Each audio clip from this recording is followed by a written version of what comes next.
Kikosi cha Simba tayari kimeshatua Mali kwa ajili ya mechi ya pili ya ligi ya mabingwa barani Afrika dhidi ya Stade Malien, lakini wakati kinaanza safari kuna hesabu amezitoa meneja wa timu hiyo Dimitri Pantev, akiweka bayana kwamba ana mipango mpya ugenini na kutahadharisha mastaa. Iko hivi: baada ya Simba kupoteza nyumbani katika mechi ya kwanza kwa bao 1-0 dhidi ya Petro Atletico, lawama zote ziliangushwa kwa Pantev kutokana na kutokuanza na mshambuliaji asilia wakati na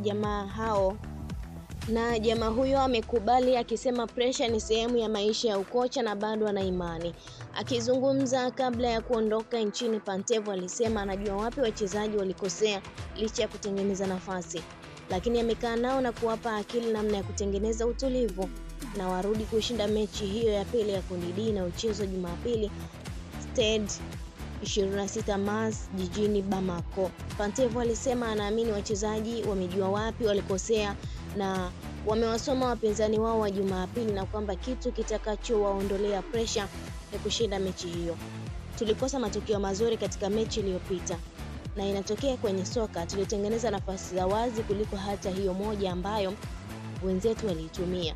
Kosa letu ni kwamba hatukutumia tulichokitengeneza, alisema Pantev, na kuongeza, tunatakiwa kusahau hilo na kulichukua kama funzo. Nimeongea na wachezaji na kuwapa akili ya namna wanavyotakiwa kutulia. Hatutakiwi kufanya mambo kwa pressure. Tunaweza kushinda mchezo ujao. Tuna timu nzuri na maandalizi mazuri. Akizungumzia mabadiliko, Pantev alisema kunaweza kukawa na mabadiliko machache ya namna ya muundo wa kikosi hicho kulingana na wapinzani wanaokwenda kukutana nao, ila watakwenda kutafuta ushindi.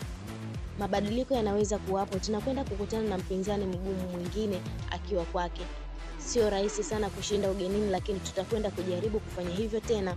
Tunaweza kubadili baadhi ya mambo kwenye kikosi, kila mechi ina mahesabu yake, alisema Pantev, na kuongeza, tutaangalia ni wachezaji gani bora tunaweza kuwatumia. Tutaondoka na wachezaji 21 ambao watakuwa tayari kwa mchezo huu.